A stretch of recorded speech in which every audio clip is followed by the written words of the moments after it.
Décrire Sangué, son caractère, sa personnalité, c'est très compliqué. Moi, je dis souvent, c'est un personnage romanesque.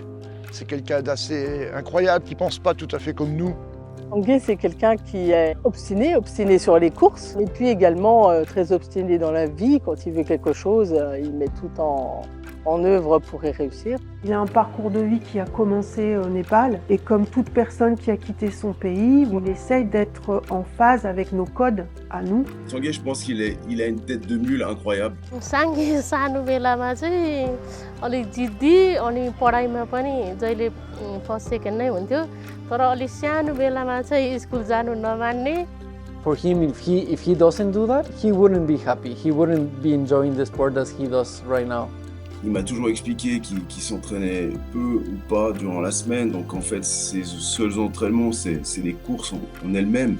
There is nobody else in the world, nobody else who do that.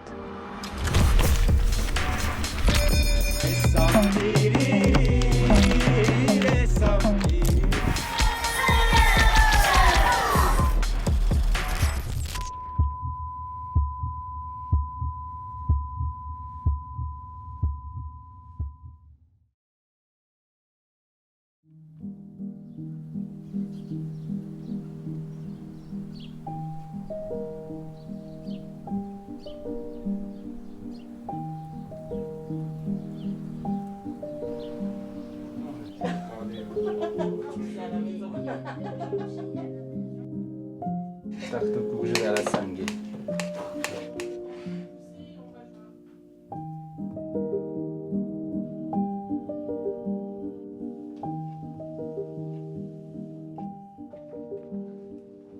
J'habite à Besançon avec mes 2 enfants et ma femme. Bon bah à tout à l'heure. Soyez sage, hein.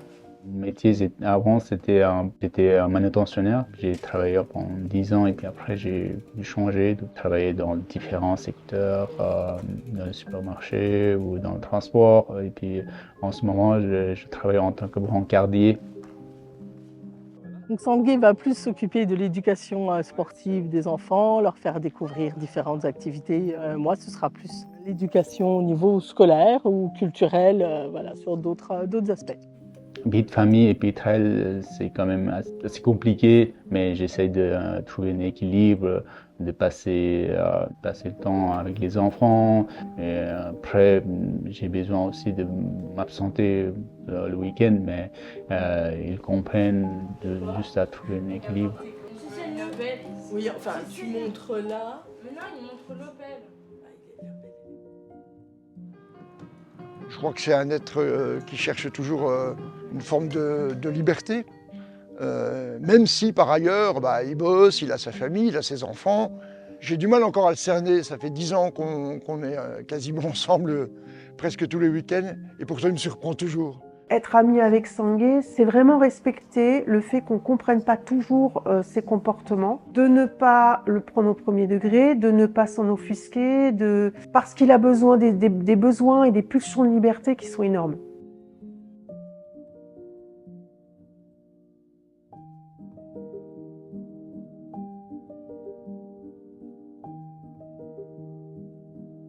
Sangué, je l'ai rencontré il y a environ une dizaine d'années.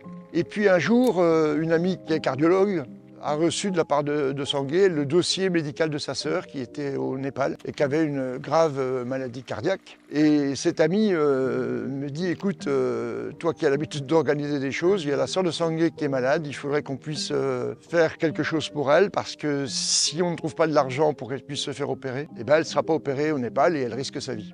Donc on a organisé très rapidement une petite course entre Noël et Nouvel An et tout de suite il y a eu l'adhésion des coureurs du coin. Et en quelques semaines on a réussi à trouver la somme permettant l'opération de sa sœur Urmila et de la sauver en fait.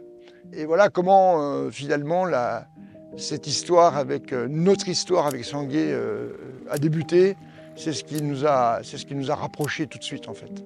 The first time I talked to Sangue, he was really nice with me because he could speak English, so he was able to introduce me to everyone, and I really went like on the back of him always because he was always really friendly and really nice. So he actually was my closest friend when I was just starting to run.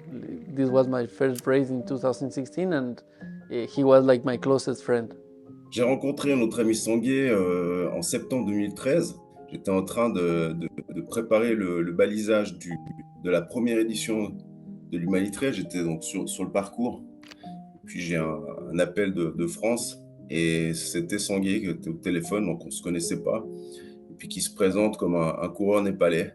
Comme c'était une course caritative, je n'avais pas nécessairement l'intention d'inviter des gens, à l'exception des coureurs népalais que je connaissais. Donc ça en faisait un de plus. Du coup, ils étaient 3 au départ. Donc effectivement, moi, je ne le connaissais pas du tout. Donc je l'ai invité. On a fait connaissance sur la ligne de départ, pour être honnête. À cette occasion, il m'a probablement procuré une des plus belles joies en tant qu'organisateur. Il a gagné la course, qui était une de ses premières victoires d'ailleurs.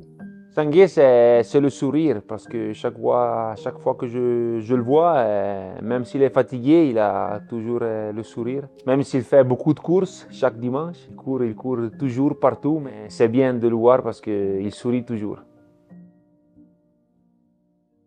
Il aime à la fois être dans la lumière et être très dans l'ombre en fait. Donc être dans la lumière parce qu'il est dans une recherche de reconnaissance qui est liée à son parcours, je pense. Mais il est très en recherche de l'ombre et quand il est en recherche de l'ombre, personne ne sait où il va, personne ne sait où il est. Il peut prendre son vélo et vous apprenez qu'en fait il est parti pour des centaines de kilomètres tout seul. Et là, il n'y a plus de regard de l'autre. Il n'est pas en permanence dans ce besoin du regard de l'autre. Par contre, il aime être dans la lumière, il aime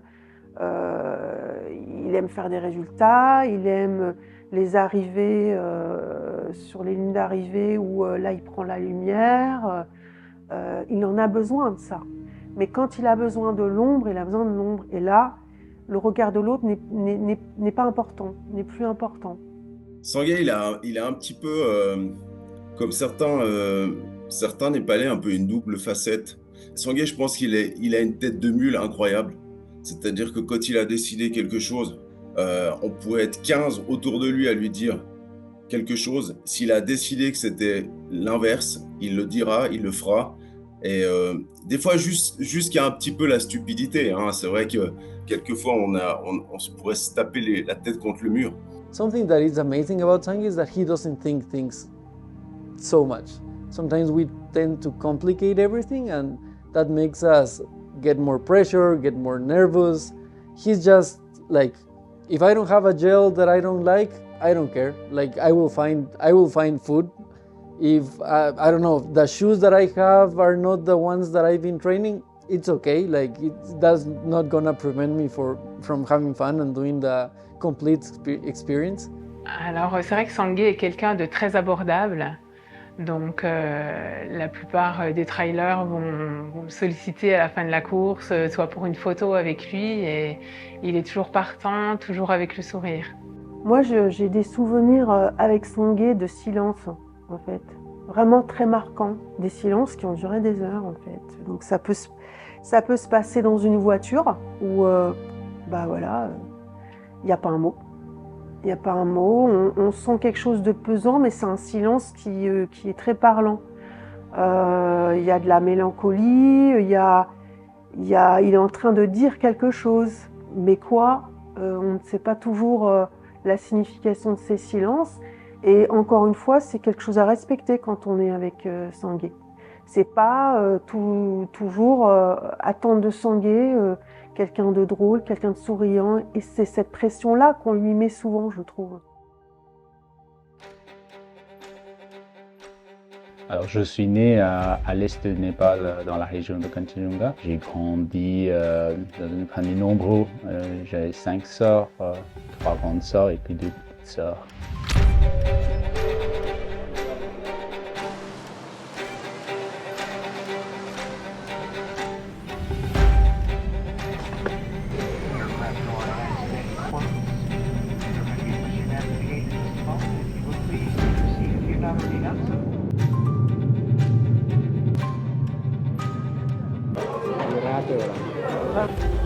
Là, on vient d'arriver à l'aéroport de Bhadrapur. C'est à peu près moins du nord de Katmandou. On va aller déjà dans mon village, ça s'appelle Tukima. 8 heures de route et puis après 4 heures de zip. Et puis on va arriver cette nuit, je pense.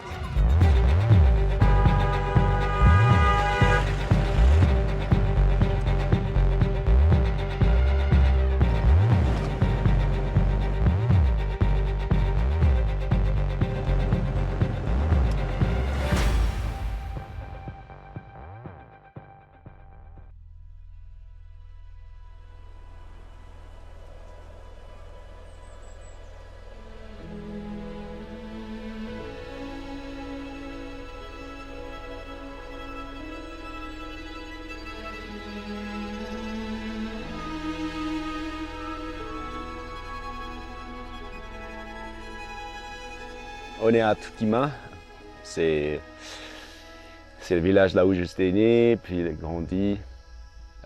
Quand j'étais petit, apparemment, je n'aimais pas aller à l'école. Et puis il y avait un professeur qui passait ce chemin-là pour aller à l'école. Et puis il venait tous les matins pour me ramener à l'école. Et puis moi, je cachais quelque part, il me trouvait toujours. Et puis le mot était est-ce que tu vas demain à l'école? Je disais oui. Juste pour éviter qu'il m'amène. Donc ça a été tous les jours pendant je ne sais pas combien de temps en fait. Et puis j'aimais pas travailler non plus à la maison parce que parmi nombreux, il y avait tous mes sœurs qui travaillaient et puis beaucoup de bétail. Mes parents sont agriculteurs. Puis voilà, j'étais un peu gamin, on va dire, gamin pas gâté, mais un peu voilà, seul garçon de la famille et puis un petit chouchouté, on va dire, mais quand même, il fallait travailler. Donc j'étais un gamin un peu pas trop sérieux. On va où là, Sangué? Chez le voisin en bas, manger. Il nous attend pour la fête. Pour manger encore? Ah oui. Pourquoi t'as fait à manger alors? Pour boire. C'était pour tenir chaud là pour la route. Ah. Donc c'est la fête de Tiar, donc tout le monde invite. J'ai eu déjà beaucoup d'invitations, donc ça va être difficile de tenir.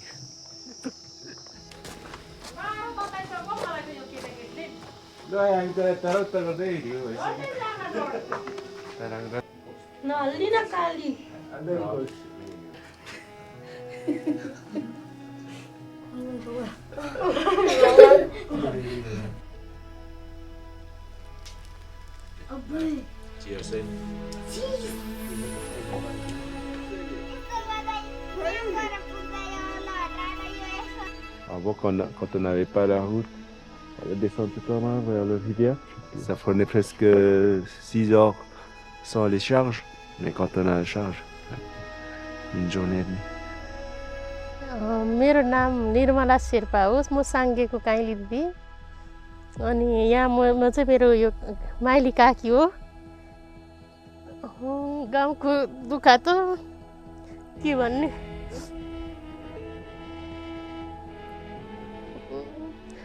बिहान बेलुका खानुलाई गाह्रो दुःख बाउले बोनी गरेर कमाएर ल्याउँथ्यो घर खर्च आमाले चलाउँथ्यो अलिअलि खानुलाई गाह्रो थियो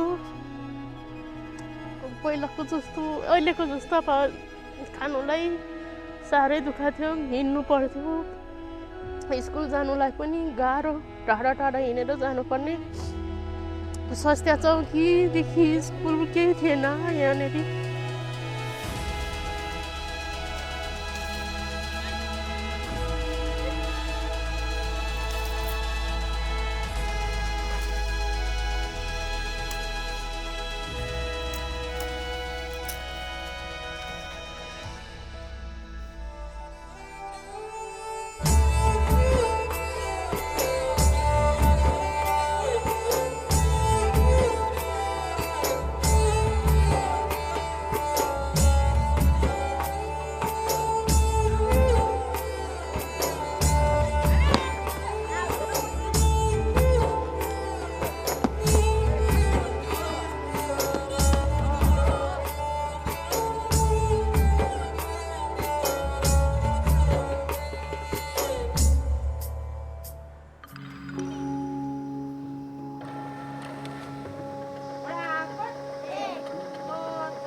on est à l'école qu'on avait construit en 2020. Après une destruction de l'école qui était en bas, on s'est mobilisé pour reconstruire et puis déplacer dans un endroit un peu plus sûr. Et puis le terrain qu'on a trouvé, c'était ici en fait. Et puis parce que notre maison était détruite, moi je suis parti à l'étranger, mes soeurs se sont mariées, puis sont parties, mon papa aussi il a quitté le village. Puis voilà, donc le terrain ça servait à rien. Du coup j'ai motivé à mon papa qu'il offre à la commune. Et puis voilà, on a récolté le don grâce à tous les coureurs, la famille, tout ça, ils m'ont soutenu. Et puis voilà, on a construit un bel bâtiment de l'école antisismique. Et là, cette année, ils ont construit un bâtiment grâce à l'aide du gouvernement, un autre bâtiment avec 2 salles, ce qui est magnifique aussi. Et puis voilà, ça bouge pas mal.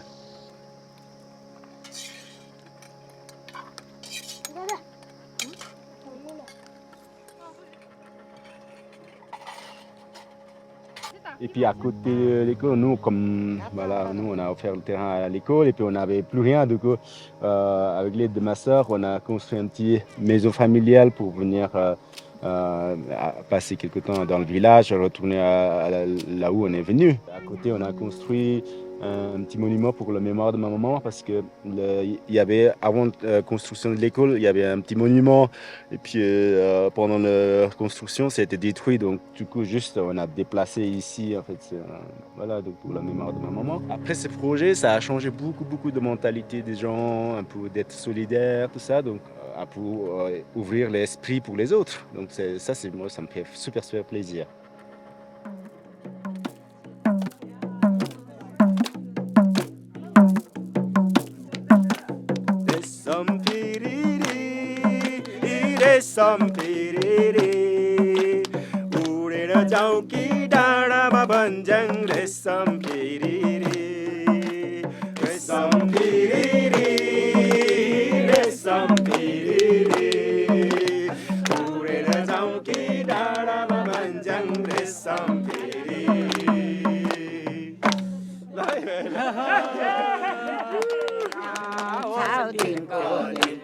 심심해 पानीमा जङ्गले भयमान गर्छ कि जिन्दागानीमा सिमसिमे पानीमा जङ्गले भयमान गर्छ कि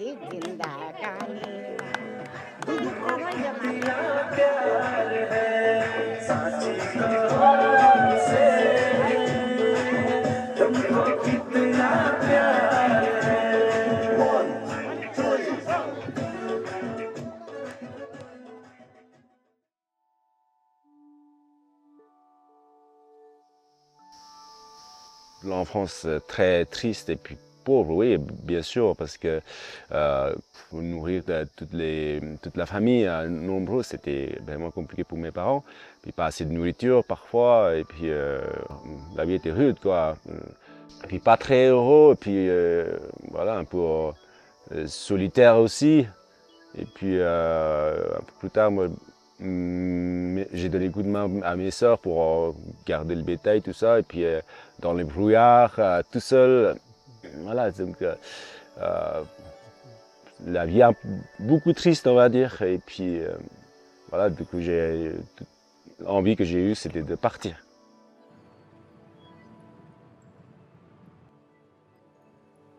Moi, j'ai toujours eu envie de partir, de voir qu'est-ce qui est ailleurs, qu'est-ce qui se passait ailleurs en fait. Curieux de savoir le monde un peu moderne. C'est pour ça que j'ai quitté le village dès que j'ai eu l'occasion de partir en fait. Je devais faire l'étude supérieure, puis mes parents ils n'avaient pas assez d'argent pour me payer les études. Et puis moi je voulais partir en ville.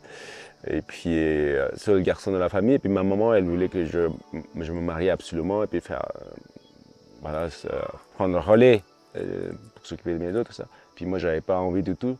Et puis j'ai menti à ma maman. J'avais besoin de l'argent pour partir, en fait, pour prendre le bus. Puis j'ai dit, j'ai besoin d'un peu d'argent pour trouver un petit travail dans le centre, en fait. Tout ce qu'elle avait, l'économie, un petit peu d'argent, elle m'a cru, elle m'a donné. Et puis moi, j'ai quitté le village et je suis parti.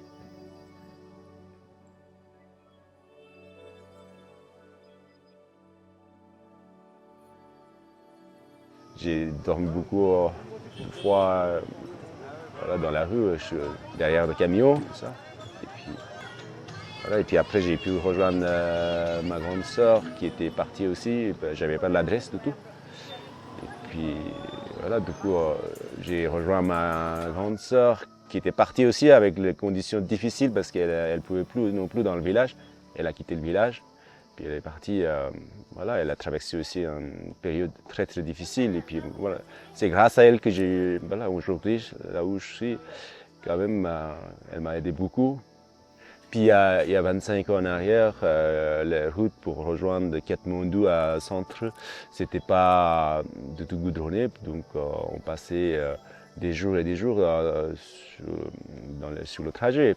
Ma première impression quand je suis arrivé à Katmandou, c'était, j'étais perdu et puis j'étais dans la panique aussi parce que j'avais jamais vu le monde un peu moderne et j'étais vraiment perturbé puis perdu, mais en même temps ce que je voulais aussi. Donc voilà, j'étais heureux aussi de me retrouver dedans, mais voilà, c'était pas facile.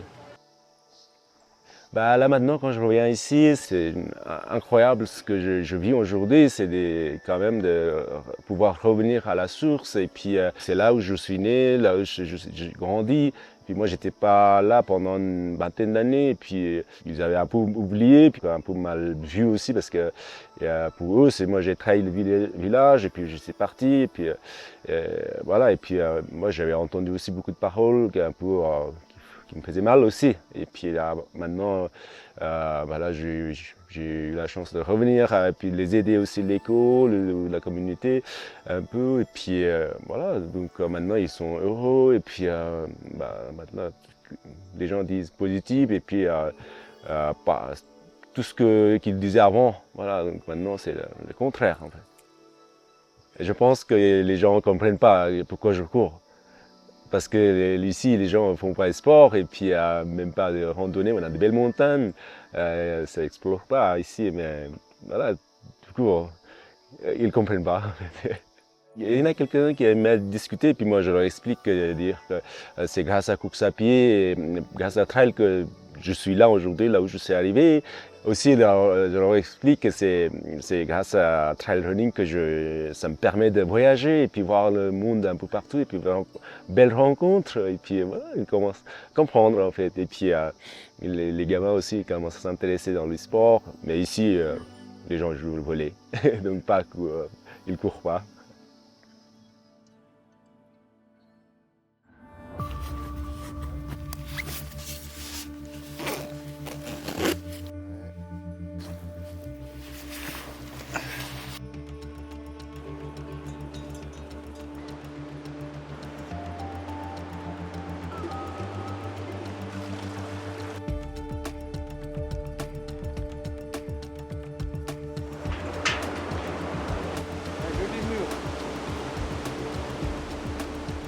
C'est le premier jour de notre rando. On part dans la vallée de Kanchenjunga. Kanchenjunga, c'est le troisième plus haut sommet du monde, 8586 mètres.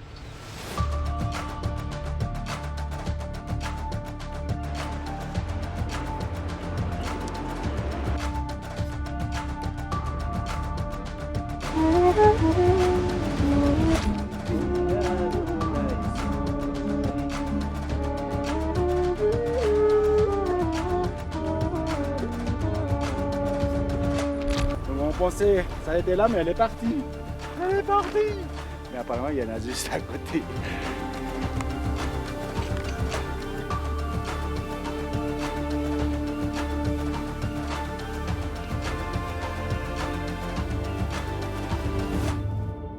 Voilà, on est arrivé à Kamachen, à 4000 mètres d'altitude.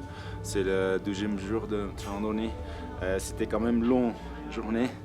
C'était super bon, magnifique journée.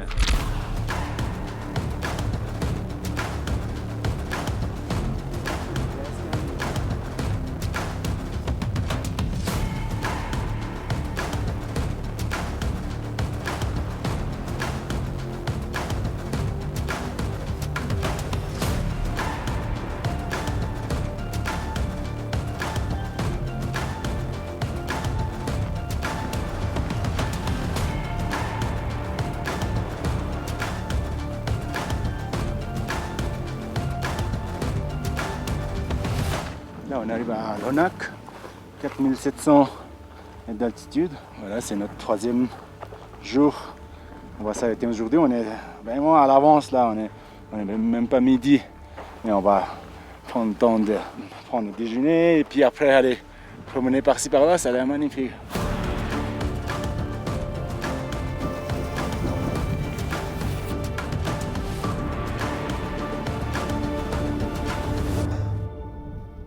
Le métier de porteur, ça consiste de porter les affaires des touristes pour prendre la randonnée. Moi, j'ai commencé en 2004, quand je suis arrivé à Katmandou. Métier difficile, mais c'est grâce à ce métier que je suis arrivé jusque-là, en fait. Mais là, ça m'a permis de juste que je suis devenu aujourd'hui, en fait. C'était le moyen de découvrir le paysage, de faire rencontres, et puis de développer mes compétences dans les montagnes. Alors j'ai une anecdote, pendant le trek, on devait faire un sommet de 6000. J'avais sur moi des affaires de cuisine et puis je me suis glissé dans la neige et puis toutes les affaires de cuisine c'est parti dans la vide et puis moi j'ai pu me retenir. Voilà, de cet accident, j'aurais pu mourir. Avec cet accident, j'ai fait partie de toutes les affaires, du coup le guide n'était pas très content, mais voilà, le plus important c'était moi. La plupart du temps, les porteurs, après une journée difficile, ils vont dans les bars locaux pour boire ou jouer aux cartes. Quand ils jouent aux cartes, ils jouent à l'argent en fait. Et puis voilà, mais moi j'étais un peu à l'écart de ce genre d'addiction. Et puis moi, j'ai la plupart du temps passé un moment avec des touristes, s'intéresser des côtés monde extérieur que je ne connaissais pas. Et puis c'est comme ça que je me suis approché vraiment dans la culture française. Je travaillais pendant la saison de tourisme. Et puis le reste du temps, j'avais pas de travail. Du coup, j'en profitais pour apprendre la langue française à fond à l'Alliance française. Et puis, moi, je passais des heures et des heures pour améliorer, pour apprendre la langue française et puis la culture française. À l'Alliance française, j'étais l'un des meilleurs étudiants en langue française. Du coup, j'ai pu avoir une chance de venir en France pour les stages de langue française. Je suis arrivé ici à Besançon pour 3 mois de stage. Et puis finalement, voilà, donc j'ai fait le choix de rester et puis continuer mes études ici. Il est 5 h du matin, c'est le 4e jour de notre randonnée. Grande journée aujourd'hui. Là, on va aller voir jusqu'à la base de Kanchenjunga. Et puis on va monter un petit peu pour aller voir le sommet.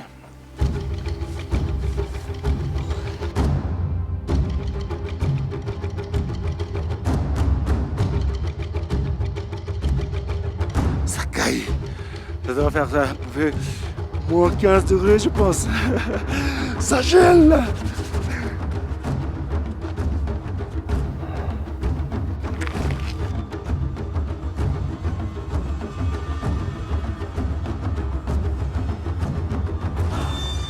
D'ici, normalement c'est 1 heure, mais on marche quand même super bien. Donc je pense qu'en une demi-heure, 45 minutes, on sera là-bas. Là, on est plus au-delà de 5000 mètres, donc au niveau de respiration, ça sent qu'on a la difficulté, c'est difficile. Puis un peu sensation de mal à la tête, donc je pense que c'est normal. C'est difficile en tout cas, c'est dur.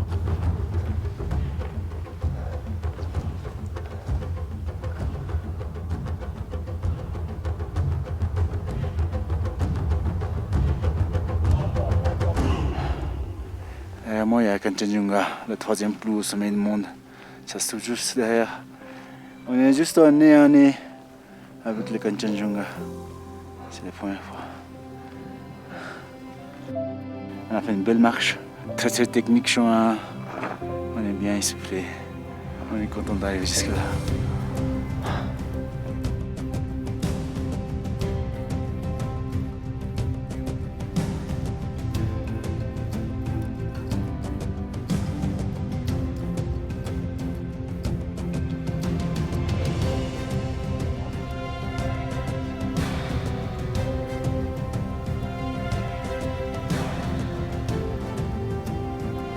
voyez derrière moi, c'est le troisième plus haut sommet du monde, le Kanchenjunga, 8586 exact.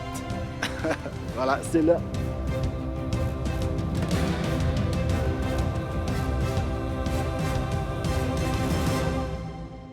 Très très difficile, mais la vue, ça vaut le coup d'arriver jusque-là.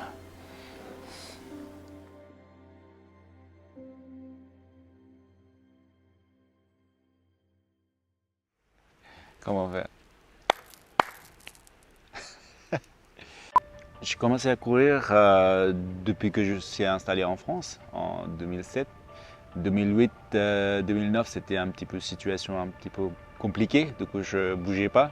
Donc j'ai commencé à prendre le poids. C'est comme ça que j'ai commencé à courir dans les bois, rencontrer quelques coureurs et puis parler de trail et puis de m'intéresser vraiment dans le trail. Le premier trail, quand j'ai fait 35 km, c'était avec un bande de copains. Il y avait un magasin, Yann Gabé, qui tenait un magasin Endurance Shop à l'époque. Et puis ils avaient un team, en fait, courir ensemble. En fait, c'était pas vraiment un team, mais une bande de copains. Et puis moi, je voulais être intégré dans le team, et puis ils m'ont accepté. Il y avait des ravitaillements, l'ambiance au départ et l'arrivée. Et puis même tout au long du parcours, j'ai trouvé vraiment génial parce que la première fois que j'avais vécu ça, avant je ne connaissais pas du tout, absolument rien du tout. Mais à cette époque-là, il n'y avait pas beaucoup de coureurs non plus, mais courir parmi les 300-400 personnes, à l'époque, c'était vraiment génial. Et puis petit à petit, il a commencé à faire un premier trail de quelques kilomètres, je ne sais plus de mémoire, peut-être 30 km, avec vraiment un équipement de base.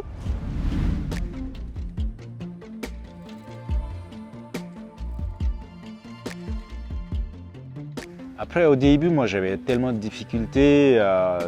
Voilà, j'avais pas de préparation je courais pas avant, mais je faisais des différents sports comme randonnée en tant que porteur, et puis je faisais un peu de VTT. Et puis je pense que c'est ça qui m'a aidé aussi beaucoup pour développer ma capacité physique. Et puis après, voilà, au bout d'un an, je me suis senti vraiment bien.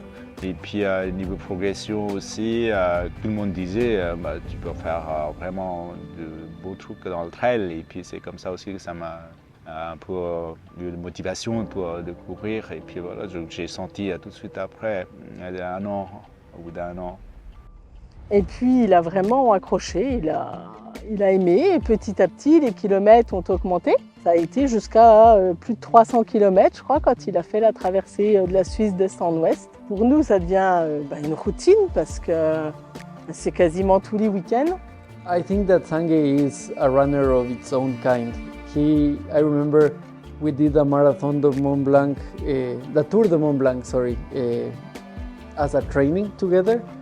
And the first day I started running and I had so much pain, and he was like fresh.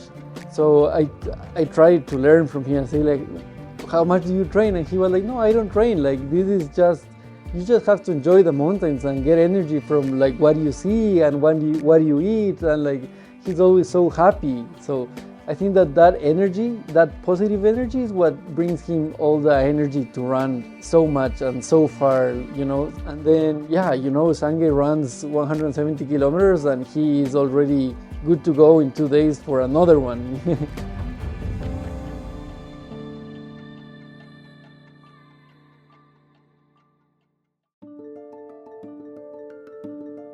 Je cours parce que j'aime bien la montagne, j'adore le goût de l'effort et puis le dépassement de soi aussi. Et puis Ultra Trail Running, pour moi, c'est un grand bien-être personnel.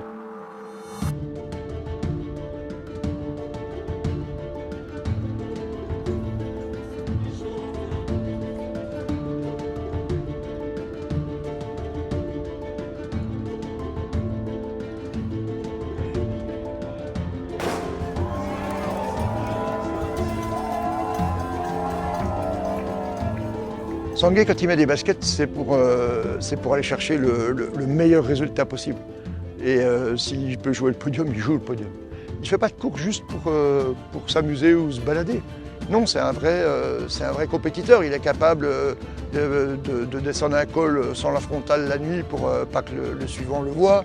Et on connaît ce Sangué toujours souriant. Moi, je le connais parfois sous des aspects un peu différents quand je fais son accompagnement, où il est très fermé, ou parfois un peu agacé. Et puis, il a quelque chose, je pense, un peu plus que les autres, c'est qu'il a une acceptation de la douleur, je crois que personne n'a.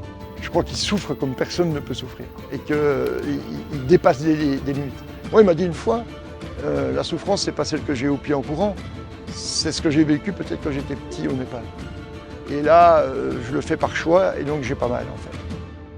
Peut-être ce que le commun des mortels n'a pas besoin nécessairement de faire tous les week-ends, lui, il le ressent. Et de nouveau, je pense qu'il faut se projeter dans sa culture népalaise où l'effort pouvait faire partie de son quotidien, justement.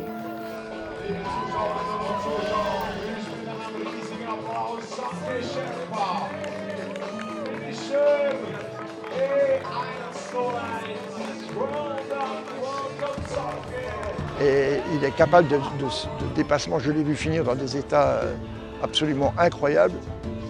Et puis il a aussi le respect du dossard, le respect des organisateurs. Vous invitez Sangué, vous êtes sûr qu'il va finir la course, même s'il finit un peu loin et qu'il n'est pas bien. Il n'est pas comme beaucoup de concurrents qui, voyant qu'ils ne vont pas faire podium, abandonnent. Lui, jamais.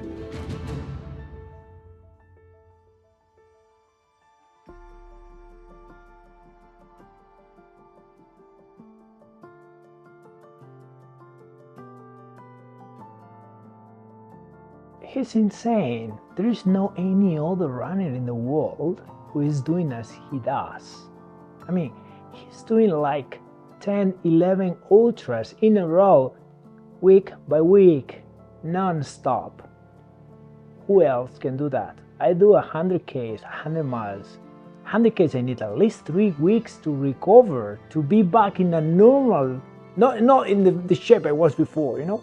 He's doing one in the second week, another one, the third week, 100 miles.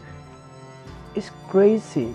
If you see the UTMB's story, you know, the index, it's like 800 points, 700 something, like placing third, fifth, eighth in every single ultra race.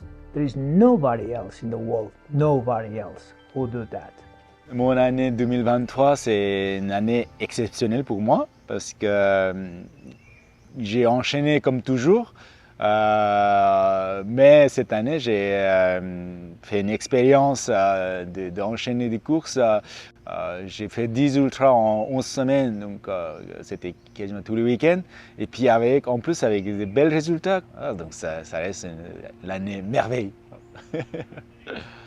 Moi j'ai trouvé que enchaîner des courses m'a aidé beaucoup pour la progression parce que pendant l'entraînement, si je vais courir, disons, je fais une sortie de 4-5 heures en disant je pars et puis au bout de 2 heures j'ai envie de rentrer et puis voilà, donc je rentre, donc côté préparation c'est pas efficace pour moi. Et puis alors que pendant la course, quand on a dossard, quand on a la notion de chrono ou de compétition, forcément ça nous aide à pousser d'aller chercher vraiment le limite en fait.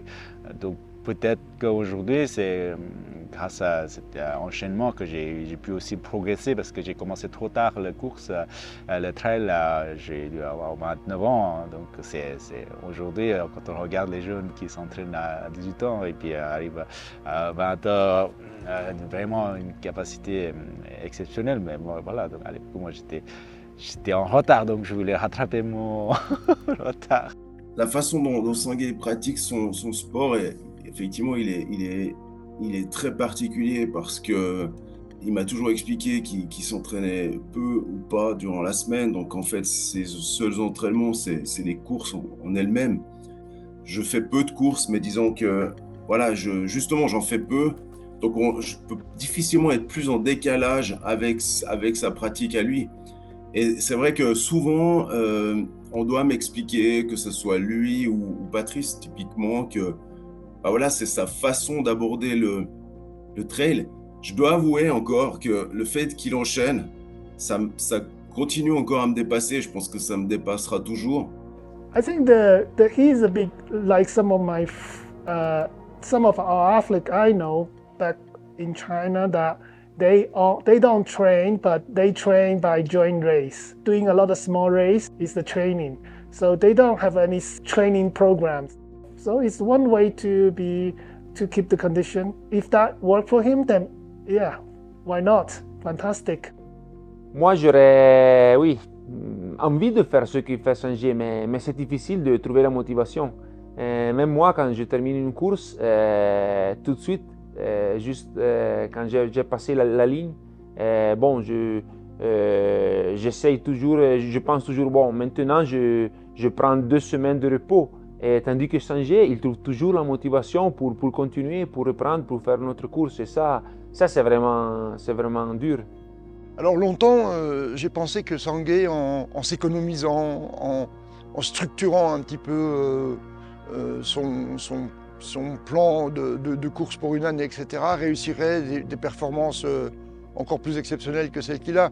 Moi, je suis convaincu qu'il aurait pu faire quelque chose de grand sur un UTMB, etc.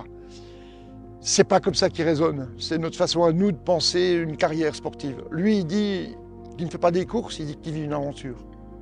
Et voilà, moi, j'ai intégré ça désormais, même si parfois je ne suis pas d'accord avec lui et que je lui dis. Et comme on est amis, comme avec des amis, on s'engueule de temps en temps, parce qu'il fait des choses qui me déroutent, qui me surprennent. Mais je crois que c'est plus mon problème que le sien, finalement. Et Sanjay, depuis très longtemps, beaucoup de gens lui disent « tu vas craquer, tu vas te blesser, etc. » Et il ne se blesse pas. Et il a une psychologie totalement différente de la nôtre. Et effectivement, c'est un ovni dans le monde du trail. I think as a runner, each one has to enjoy the sport in its own way. And I think for me, I like to compete, I like to rest. I really enjoy rest days because I know I am adapting to get better when I have to train hard. But I believe for Sanjay, he's not so into the competition. He's more into the experience and with sharing with people. I remember one time that I helped him with the aid station crewing, and he stayed like for 10 minutes and he was talking with everyone. He was actually giving like food and like with, you know, Sanjay is like that. Sanjay, that's what his passion, you know, that's what gives him energy to run, and that's what he likes. So I don't envy him. I wouldn't like to run so much. Like I believe that my body is not adapted to that, but I'm sure that for him, if he doesn't do that, he wouldn't be happy. He wouldn't be enjoying the sport as he does right now.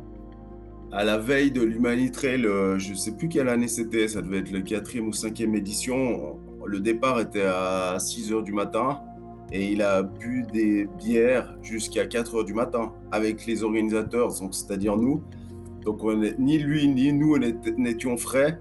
Alors ça n'a pas été sa plus grosse performance, mais n'empêche qu'il a dû terminer 4e ou 5e d'un 55 km. En ayant dormi, on va dire, vaguement 1 heure. Finalement, c'est ça qu'on aime chez Sanjay. C'est quelqu'un qui, par certains aspects, alors pas par rapport à ses performances sportives, mais par rapport à son comportement hors des courses,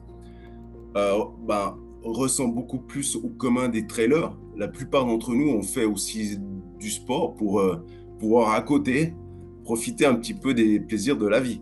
Par rapport à d'autres élites qui font 2-3 courses par année, et puis ne pas boire, par exemple, mais je ne sais pas s'ils ont envie, mais de ne pas boire la bière ou ne pas profiter du moment. Mais moi, je trouve que je profite beaucoup plus, et puis à ma façon, moi j'ai la raison, parce que c'est la vie, parce que pour profiter, et puis de voyager et puis de profiter d'autres courses. Malheureusement, j'ai un exemple aussi d'une courses que j'aime bien préparer et que je réussis pas chaque année, c'est le UTMB parce que bien sûr, évidemment, on a plus de pression et puis tu as envie de bien faire et puis tu fais attention juste avant la course, tout ça, et puis finalement, je fais pas bien en fait, donc c'est voilà, donc c'est pour ça en fait je me prépare pas et puis donc tu prends le départ, tu verras bien comment ça se passe. Alors les anecdotes avec Sangay, j'en aurais plein. Il y a des anecdotes où il va courir le Tour des Chises, il plante sa tente devant vers la ligne de départ et il s'oublie.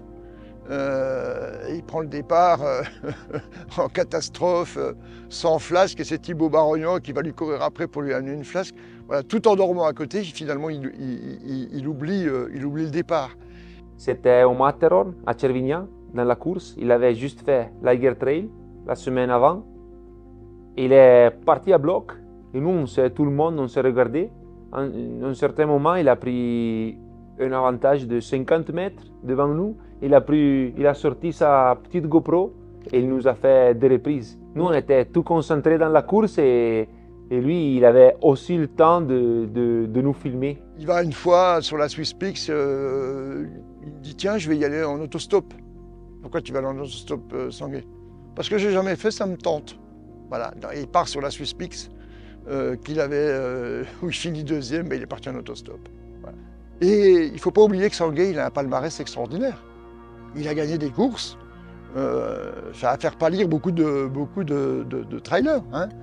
L'échappée belle, 2 fois le 165 de Montreux, des podiums à peu près partout. Voilà, bon, récemment en Indonésie, une course de fou, il est descendu de l'avion la veille. Il y a 2 trailers qui finissent et il y a Sangay, il gagne. Voilà. Et il est reparti le lendemain en avion. Voilà. Moi, j'ai renoncé à essayer de rationaliser les choses. Je crois c'est pas possible avec Sangay. Il faut le prendre comme il est, même si parfois c'est difficile, mais c'est difficile surtout pour nous finalement. Alors mon secret, je vais peut-être garder le secret. Non, même mon secret pour pouvoir continuer sans blessure, de faire autant de distance aussi, autant d'ultra chaque année, chaque week-end, c'est quand même quelque chose, moi je trouve exceptionnel. Et puis moi, parfois, moi-même, je me surprends aussi de voir mes capacités. Mais après aussi, faut savoir aussi d'écouter son corps. Beaucoup de monde qui me disent que je n'écoute pas mon corps, je fais n'importe quoi, mais c'est pas ça. En fait, moi, en vérité, moi, je connais mon corps parfaitement, et puis mon envie, et puis pour essayer d'équilibrer avec tout ça.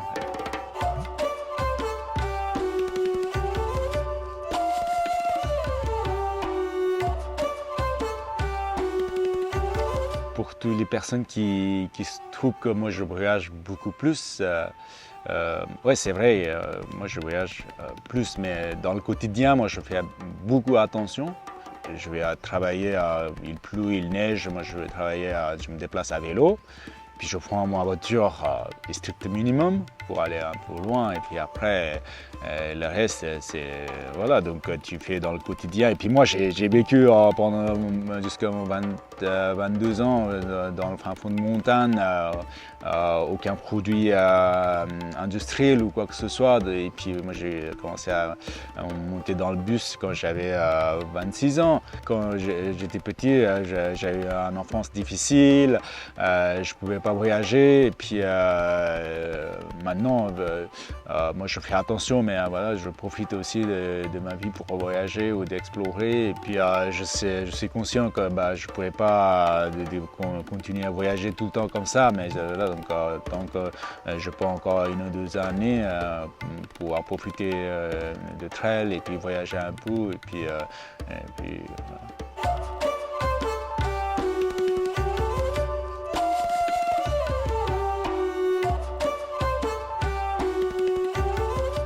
Moi, je suis fier de pouvoir continuer et puis garder ma régularité et puis d'autant profiter de ce beau milieu de sport, nature et puis de plein de belles rencontres.